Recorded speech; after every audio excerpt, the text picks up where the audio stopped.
Ela é uma ceramista master lá de Belo Horizonte. Ela tem um trabalho riquíssimo de queima a lenha, já há muitos anos, e eu fiquei fã. Fiquei estudando, fazendo minha lição de casa. E ela está aí já? Eli? Já. Ai, tudo bom, Eli? Que bom te receber aqui. É um prazer, uma honra estar com você aqui no fórum. E vai estar assim, dando bastante corpo aqui para a gente. Agradeço de coração e vamos lá. Tem muita coisa para a gente querer saber dessa queima maravilhosa que você tem do seu forno. Fica à vontade para falar. Se você, eventualmente, eu vou perguntando, tirando algumas dúvidas do pessoal aqui que vai estar escrevendo, tá? Então, vamos lá. Fala da sua história, da sua trajetória aí um pouquinho, para falar desse forno Bizen aí, que a gente está curioso. Ótimo. Você é a Carla, né? O Oi? som, não tá bom. Não tá bom? Você não está me ouvindo? Não, eu escuto você. Sim, estou te ouvindo, estou te ouvindo. Você é a Carla. Nívia, Nívia. Nívia, Isso. Então, Nívia, muito obrigada. Eu queria muito agradecer pelo convite. Eu fiquei muito feliz de ter sido lembrada. E agradecer a vocês, ao Rogério, né? E acho que vai ser bacana isso. Eu me lembrei muito da época que eu comecei aqui em Belo Horizonte. Mas eu quero falar um pouquinho da minha trajetória, depois vamos deixar em aberto, sim. E aí vocês podem perguntar alguma coisa, eu vou tentando responder, tá? Ótimo, ótimo, muito obrigada. Então, eu sou Erli Fantini e trabalho com cerâmica desde 1970, quando eu ainda estava na Escola de Belas Artes, da UFMG, e mesmo depois que saí de lá, continuei buscando a cerâmica como um meio de expressão. Então, assim, isso foi anos 70, mas eu continuei trabalhando até hoje, e eu tenho meu ateliê, onde eu dou aula de modelagem, aqui em Belo Horizonte, dou aula de raku. As técnicas que eu tenho algum conhecimento, eu estou passando para frente. Porque, para mim, foi muito importante esse contato com a cerâmica. Eu acho que esse é um privilégio que a gente tem de poder trabalhar com isso. Então, eu gostaria que todas as pessoas tivessem essa oportunidade de trabalhar um pouco com a cerâmica. Então, assim, eu vou falar um pouco sobre um forno que eu fiz, que eu chamo um tipo Bizen. Então, a palestra vai ser em torno disso. Então, para isso acontecer, a primeira coisa que surgiu foi o meu contato com a Toshiko. A Toshiko era uma senhora de 70 anos, que já faleceu em 2007, mas quando eu a conheci, ela estava com 70 anos e começando uma profissão. Ela nunca tinha feito cerâmica na vida. Ela tinha conhecimento, que ela era japonesa, era muito estudiosa, ela lia muito, via muita coisa.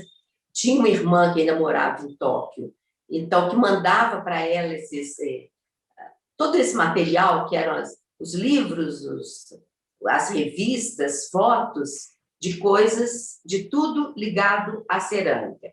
E lá, o forte é cerâmica queimada em forno a lenha. Então, eles usam muito o noborigami, o anagama, que são fornos. O noborigami é um forno que tem várias câmaras, e que o fogo vai passando de uma câmara para outra câmara, até chegar na última. O anagama já é uma câmara só, é como se fosse um túnel.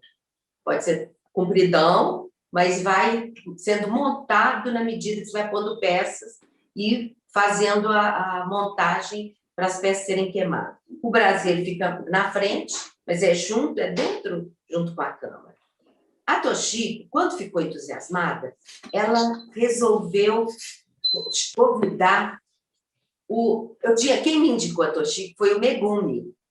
Ele é um ceramista bem famoso em São Paulo, e o irmão dele foi que construiu esse forno. Porque essa fazenda onde Toshiko viveu foi a fazenda que era do irmão do Megumi, do irmão e da mulher dele, a Tizue, filha da Toshiko. Então, eles eram muito envolvidos com todo esse processo do fazer cerâmica, ligado à arte. Ele era engenheiro e ela era no hospital, ela era... Esqueci o nome da profissão dela, mas ela era muito culta e muito interessada. Ela, no final, ela acabou produzindo também argila, que eles pegavam de lá.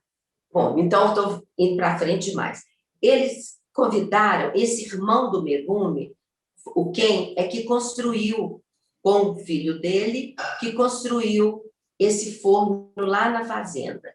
Foi um forno que era para ser um noborigami, teria várias câmaras, mas acabou ficando só com uma câmara. Mas a gente trabalhou nele durante mais de 20 anos. Quando eu a conheci, existia ele e a gente montava e queimava nele. Apesar de ser um forno pequeno, que tinha uma câmara só, era baixinho, a gente levava 70 horas para poder chegar na temperatura, na atmosfera que a gente queria. Isso a Toshiko me indicando, me falando, a gente estudando junto, a curva da queima e fazendo tudo conforme ela aprendeu nos livros e em toda essa história da cerâmica no Japão, que é uma cerâmica que é muito, muito diferente da cerâmica na Europa e aqui. Aqui a gente viu muita coisa que veio de lá. E, aliás, quase tudo, né? Porque a nossa tradição de cerâmica era do Vale de Jequitinhonha, ou então do Espírito Santo, feito o Rogério estava mostrando aí, as paneleiras. Mas todas eram queima. As paneleiras com queima de lenha, mas que não era dentro de um forno, eu falava que era um canteiro de lenha. Agora, no Vale de Jequitinhonha, não, era um forno queimado em baixa temperatura, mas todo fechado, onde eles enchiam de peças de cerâmica, que iam colocando as peças, e começava a pôr o fogo ali de baixo, e olhava a hora que estava boa, na hora que a cor da cerâmica mudava de cor. Ela vai ficando incandescente. Então, nesse momento é que as peças estão sendo transformadas de argila para cerâmica. Aí, nesse momento, eles deixavam um patamar, que com o tempo, queimando, né, com bastante brasa, e depois é que parava de queimar, deixa esfriar, no dia seguinte é que pode ligar, e que pode abrir. Isso seria nesse forno que a Toshiko fez? Isso, que era aquele inicial, né? Não, esse inicial, ele já era para ir a alta temperatura. Então, ele era todo fechado. A gente punha lá dentro cones para a gente ficar observando de fora, pelo visor. Então, a gente punha os cones pirométricos e ficava acompanhando a queima, pondo a lenha e acompanhando, aumentando a quantidade de lenha, o tipo de lenha, ia fazendo todo esse processo durante 3 dias. A gente ficava queimando. Aí, quando a gente via que caiu o cone, ou que a cor, tudo isso, a gente escutava o som que estava fazendo a chama, tudo isso a gente leva em conta num forno a lenha. E aí, depois dessas mais de 70 horas, é que a gente parava de pôr a lenha e podia já esperar para esfriar. Esse outro forno que eu estava falando, eu conhecia, que era o do Vale de Jequitinhonha. Mas aí queimava. Lá queima durante 8 horas, 9 horas. E chega em 800 graus, 700 graus. A queima de baixa mesmo. Agora, esse da Toshiko, não, ele alcançava 1.200 e pouco, 240, 260. E dependia muito da lenha que a gente estava fazendo. Isso foi me deixando muito, muito entusiasmada, com essa forma de queima. O resultado é muito bonito. Vocês podem estar vendo aqui atrás da minha estante, que são peças queimadas nesse forno a lenha. Depende muito da argila que a gente usa. Eu posso tanto ter um avermelhado, como eu posso ter um negro. Fica preta mesmo, dependendo do tipo de argila. E a gente usa essa argila que nós estamos acostumados agora a usar, que é do Pascoal, do Farias, né? Nessas Terra Nova. Mas, na época com a Toshiko, a gente preparava a argila da região. No fundo do ateliê dela, onde tinha um pasto, a gente colhia essa argila lá. Era uma argila muito plástica, refratária, muito boa, mas que a gente dava as modificadas para ela ficar mais plástica para trabalhar com as formas que a gente queria. A gente podia trabalhar no torno, ou podia trabalhar com placas, com formas, ou à mão mesmo, tipo pit pot. Podia fazer de qualquer forma, mas com essa argila, que era um tipo especial para esse forno. E foi muito importante esse contato com essa argila de lá. Além de ficar muito mais barata, era uma argila muito mais resistente e muito mais própria. Ela tinha ferro, então ela tinha uns efeitos muito bacanas. Porque a gente pode queimar com uma argila que não tem ferro, mas aí fica com a porcelana, ou então com uma argila branca, Farias, que fica clara, fica meio cinza, não dá aquelas tonalidades avermelhadas, que eu, pelo menos, sou admiradora disso. E para esse forno, a gente já usava muito a palha de arroz. Não é exatamente a palhinha, não.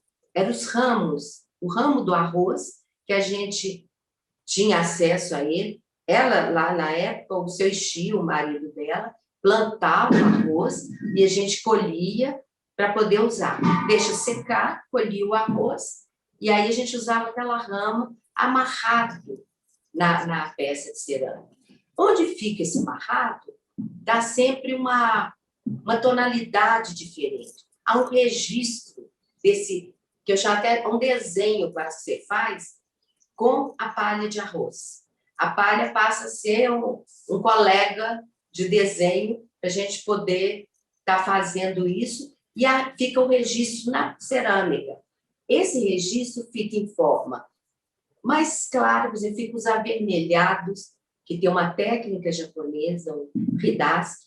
Tem outras técnicas que são usadas, que a gente não usa quase o esmalte mesmo. Mas essa palha, com a temperatura que alcança, ela é transformada em esmalte. Junto com a cinza que caiu, ela foi transforma em esmalte. Então, fica uma mancha, fica um risco, um desenho de esmalte produzido pela palha e pela cinza que foi depositada.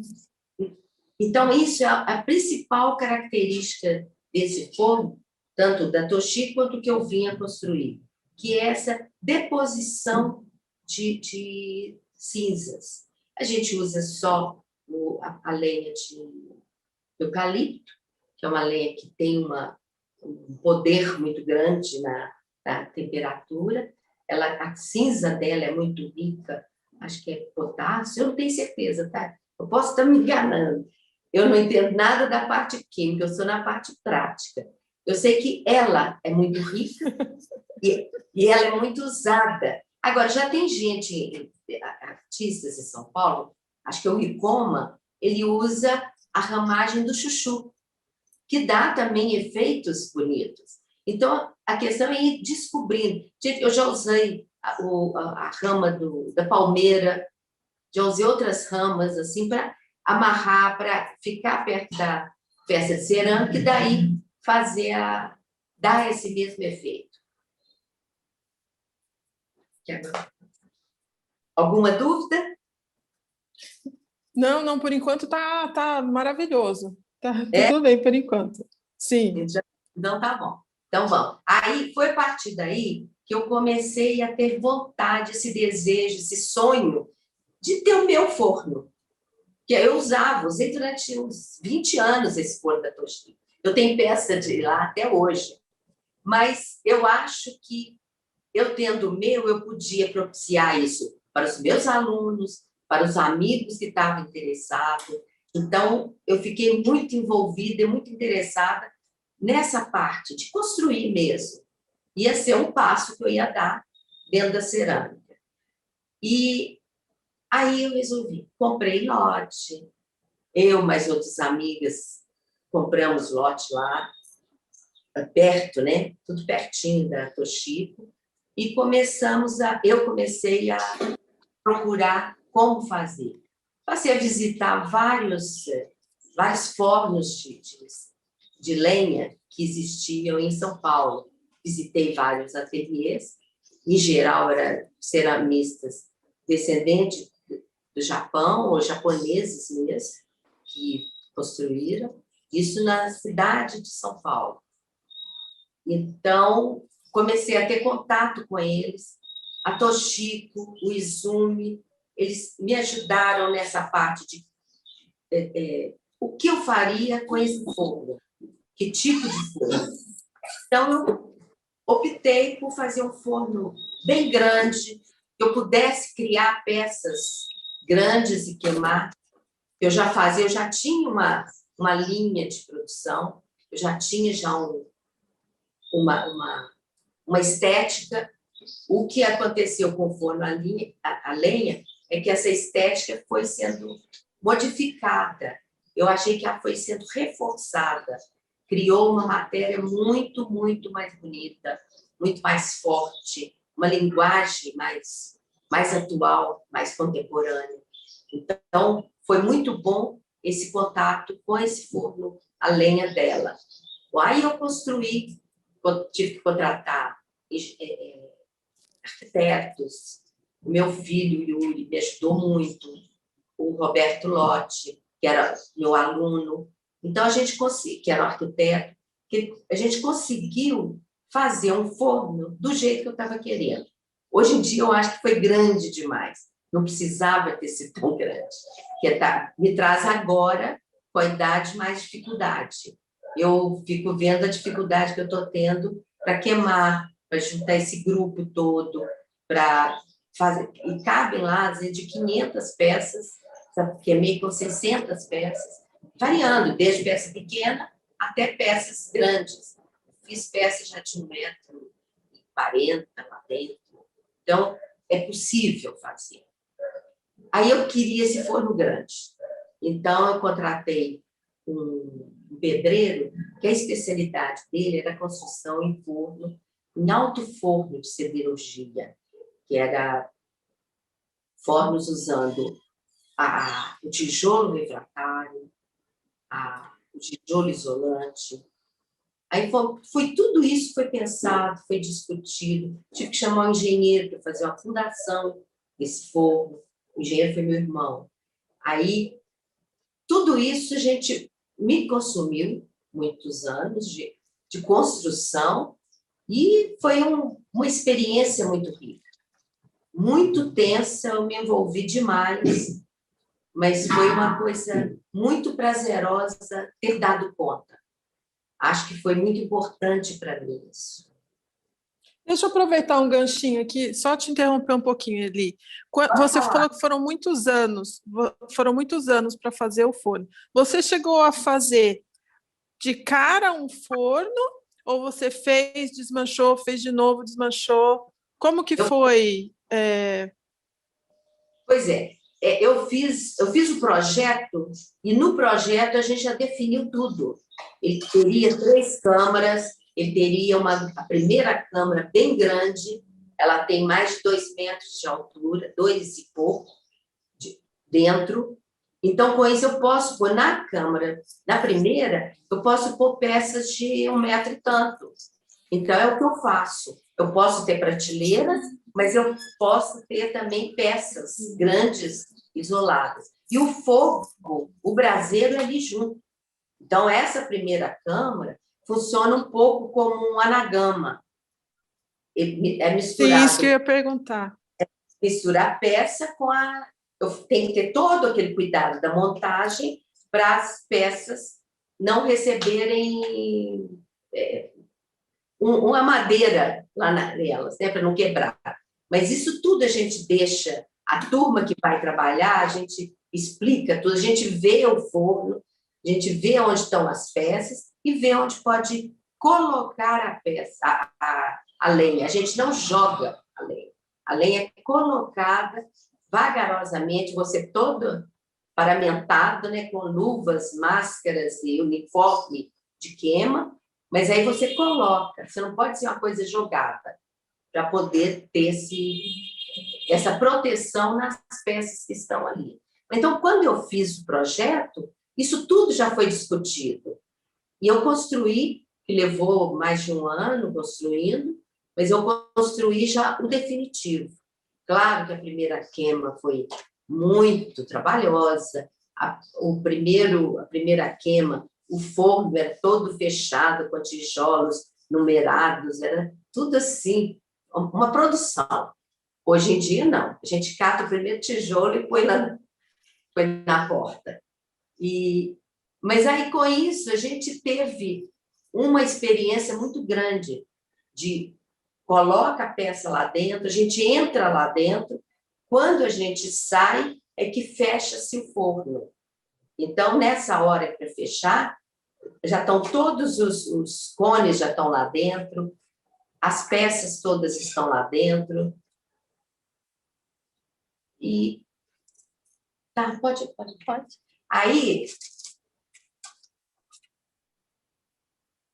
quando eu fiz o meu forno, já era um momento que eu já tinha, que eu fiz uma viagem, eu tive oportunidade de ir ao Japão também, eu vi muito forno lá, lá tem cidades inteiras, toda voltada só para cerâmica.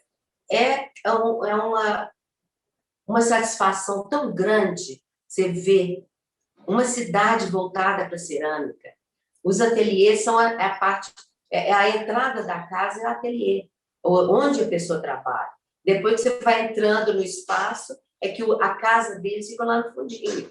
Então, na frente tem a loja, tem o ateliê, tem tudo que eles precisam para comercializar aquele material. No fundo, é que eles trabalham. Então, assim, mas é uma forma diferente de trabalhar. Cada um tem o seu forno, e são fornos grandes, onde eles trabalham com muita gente, um grupo de pessoas. Mas os mais conhecidos da cidade já ficam tendo esse espaço e esse forno onde eles podem trabalhar. Então, nessa minha viagem ao Japão, eu até não falo língua nenhuma, mas eu consegui ver muita coisa, muito forno, muita peça de cerâmica. Fui no ateliê do Hamada, que era o Bambam, até hoje, né? O Bambam, e foi assim muito, muito rico para o meu trabalho. A pena eu não falar língua nenhuma, então, para mim, assim, eu ficava lá, meia no ar, sem poder perguntar, né, realmente, das coisas. Mas valeu, né? Quando eu voltei, que eu fiz esse forno, e que depois eu já estava com esse forno, quando eu tive a oportunidade de ir à Europa, eu fui visitar a Espanha e a França num curso de cerâmica. A gente passei um mês trabalhando lá na Espanha. E aí lá a gente fazia as visitas, mas lá já era diferente, que eram só fornos elétricos ou fornos a gás e com muito esmalte. Porque a minha experiência quando esmalte no forno a lenha, mesmo no forno da Toshiko, no meu forno, você tem que colocar dentro de uma mufla. Você tem que proteger a peça da cinza, da lenha, de tudo mais. A chama não bate na peça, bate só calor, só a atmosfera. Porque senão modifica demais o esmalte que você fez. Agora, no meu forno, eu uso, às vezes, com esmalte, mesmo sem estar em mufla, porque eu não importo que o esmalte seja modificado. Eu gosto desses acasos que ocorrem dentro do forno. Eu acho que é uma experiência muito rica para a gente. Eu procuro anotar, saber o que eu estou fazendo, mas nem sempre também. Às vezes eu faço uma coisa que, quando abro o forno, eu vejo, eu não sei o que foi que eu tinha posto ali. Isso não é bom, isso eu não aconselho a ninguém. Mas essa é a surpresa, né, Eli? Essa que é o gostoso da cerâmica, né? Sempre o surpreendente que o fogo e a abertura vai trazer para a gente, né? Tem várias novidades, né? E eu sempre gostei Sim. desse acaso. Meu trabalho mesmo tem muito acaso. Então, eu deixo isso acontecer muito. Bom, nessa época, você quer perguntar alguma coisa? Não, não, pode continuar. As perguntas eu vou deixar mais para o final. Então tá. É porque nessa época, logo que eu vim da Europa, eu já trabalhava muito com a cerâmica aqui em Belo Horizonte. Eu trabalhava com o meu forno. Eu tinha um forno a gás e tinha o forno para raku, que era um forno, esse forno tradicional de raku, de latão, que eu mesmo dei várias aulas em vários lugares ensinando a fazer esse forno. E aí me deu vontade de fazer o que eu vi na Europa, de ruas fechadas na cidade, onde os ceramistas ocupavam durante o dia. Eram feiras só durante o dia que aconteciam. Então, os ceramistas da região, sempre cidades muito voltadas para a cerâmica, eles levavam caixotes, bancos, mesas, e mostrava as peças de cerâmica naquilo, em balaios, o que tivesse. O negócio era mostrar a produção de cada um. E era muito, muito interessante. Você andava numa rua fechada, com ceramista de um lado, do outro, e as pessoas, o visitante podia chegar e entrando já comprando as peças. Só que eles compravam direto na mão do ceramista. Então, havia uma troca muito grande de informação. Isso é que eu achei que foi muito rico. Você vender e você mesmo ser o produtor. Coisa que a gente estava acostumado a ser. Eu vendia meu trabalho para uma galeria, para uma loja, eles é que vendiam. Por mais que eu contasse a minha história, é diferente. Eu vejo a diferença que é quando vem uma pessoa no meu ateliê, que a pessoa quer ver como é que eu faço, quer saber como é que eu peguei aquela peça, como é que eu trabalhei nela, como que eu desenhei, que material que eu usei. Então, isso ocorria lá nessas feiras de rua. Aí eu cheguei em Belo Horizonte com esse desejo. Eu queria fazer na rua, claro, mas eu comecei as águas, né?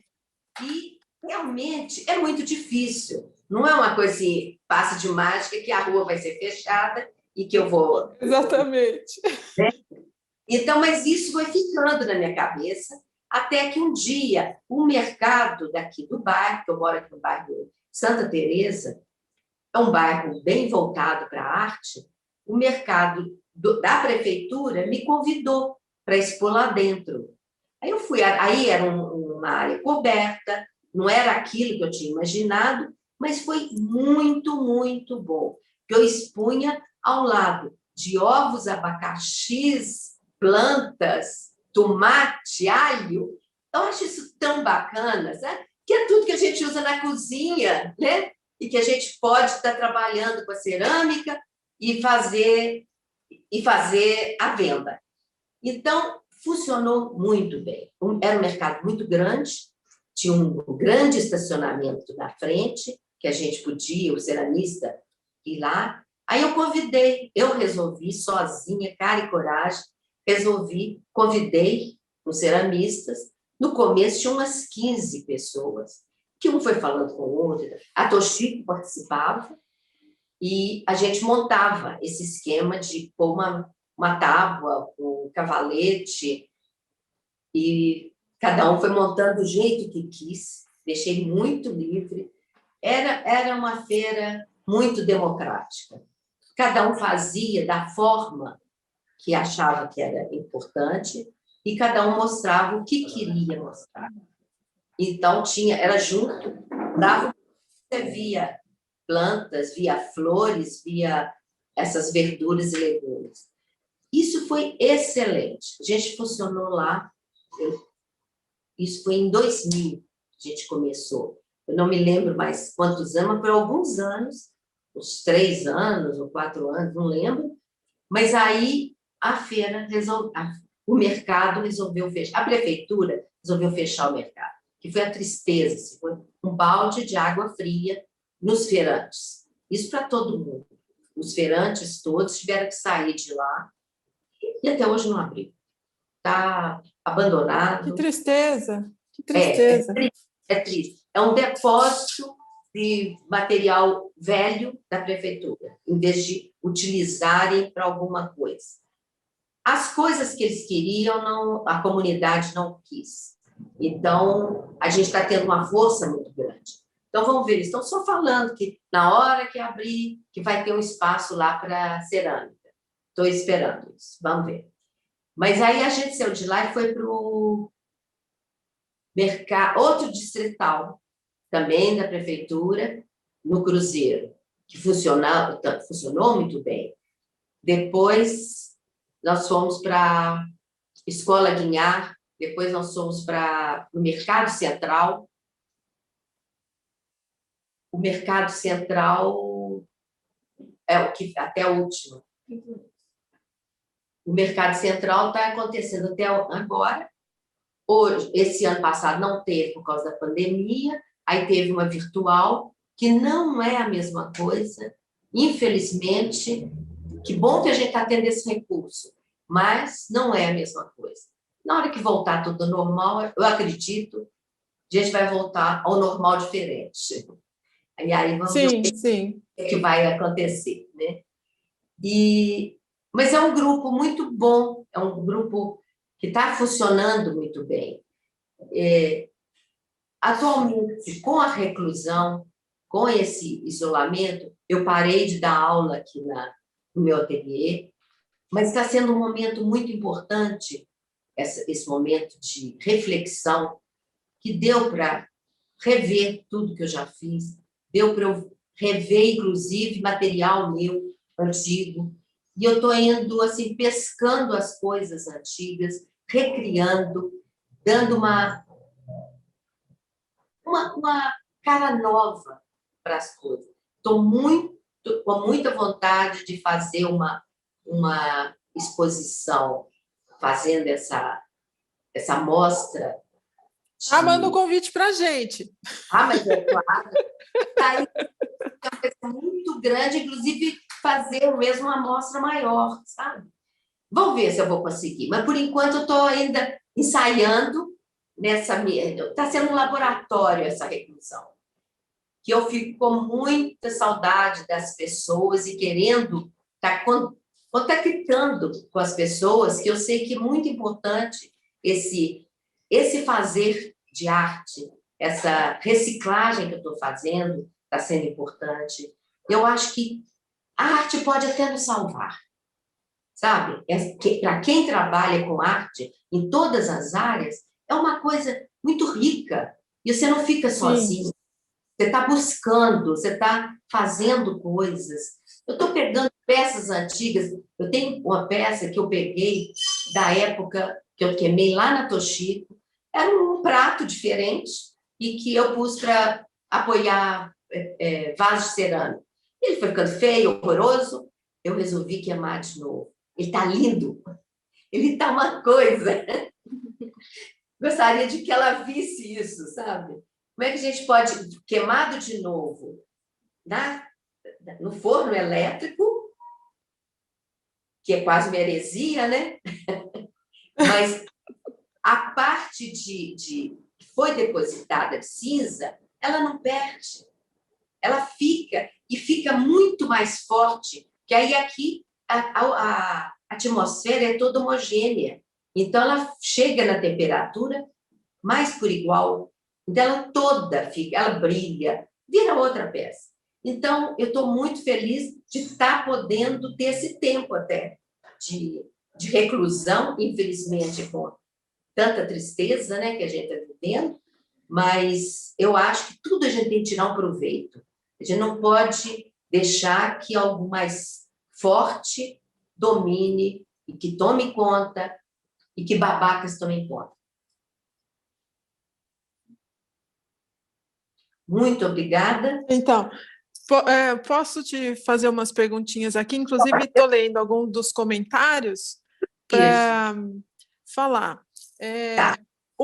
A questão primeira, que a minha dúvida é, o nome Bizem do seu forno é em origem... É o seguinte, está escrito aqui, viu? Não esquecer, mas eu esqueci. É o seguinte, Bizem é uma cidade do Japão, do Noroeste. Eu não fui lá, nessa cidade, mas a Toshiko falava demais. É tanto que ela falava que a gente não podia fazer uma cerâmica Bizem, porque Bizem é no Japão. Nós podemos fazer tipo Bizem. Por isso que o meu forno é tipo Bizem. Então, essa cidade foi desenvolvida, foi criada vários fornos e que eles estavam buscando uma forma de impermeabilizar o vasilhame, tanto para o shoyu quanto para o saquê. Então, eles foram fazendo horas de queima para poder conseguir. A peça sai de lá impermeabilizada. Então, esse forno, ele vai recebendo tanta cinza que ele vai sendo impermeabilizado. Então, eles usavam essas peças para colocar o molho de soja, como para guardar o saquê, e não evaporar. Né? Então, por isso o Bizem. Então, o meu forno é tipo Bizem. Certo. Outra pergunta que colocaram era assim, se a peça, para entrar dentro do seu forno, se ela já vai biscoitada ou se ela vai crua. Olha, eu prefiro quando ela entra crua, mas pode ser biscoitada. Se é uma peça que veio, às vezes, que foi transportada de muito longe, dizer, se ela já vier já com a primeira queima, a gente queima até 200 graus, no máximo 1000. E lá, como chega a 1260, 1280, então ela ainda vai receber muita coisa lá. Mas o ideal é quando você pega ela crua. Eu ponho ela crua, às vezes com engobe ou não, pode ter um esmalte, mas isso tudo, quando é com esmalte mesmo, a Toshiko gostava, e eles fazem, os japoneses fazem muito isso, de colocar dentro de uma mufla, uma caixa de cerâmica feita para receber isso, você põe as peças lá dentro, com a palha de arroz, com serragem, e a peça pode estar esmaltada. Aí ela está tampada, deixando frestinhas para entrar bastante calor. Mais sim, você falou que o seu forno ele tem 2 câmaras, né? 3. São 3? A primeira é tipo a Nagama, e tem a segunda e tem a terceira, que é bem baixinha. Tá. A temperatura você consegue, na terceira câmara, você consegue chegar à temperatura lá para o final também, com uma alta temperatura no seu forno? Deu certo? Consigo. Essa última queima foi, inclusive, uma grande surpresa, que eu pus a última câmara mais vazia, então, com pouca peça, eu não vou preocupar muito em ficar alimentando. Então, só que a gente alimenta o seguinte, a gente alimenta na primeira até o cone... Ai, agora não esqueci. Bom, 1200 e tanto, quando queima primeiro, quando cai o primeiro cone, aí eu começo a alimentar a segunda. Aí eu alimento a segunda e a primeira. Aí depois, quando a segunda chega nessa temperatura, a gente vai alimentar a terceira, a segunda e a primeira, e vai nesse ritmo, até parar de alimentar a primeira, porque já chegou mesmo, para não haver requeima, sobrequeima, né?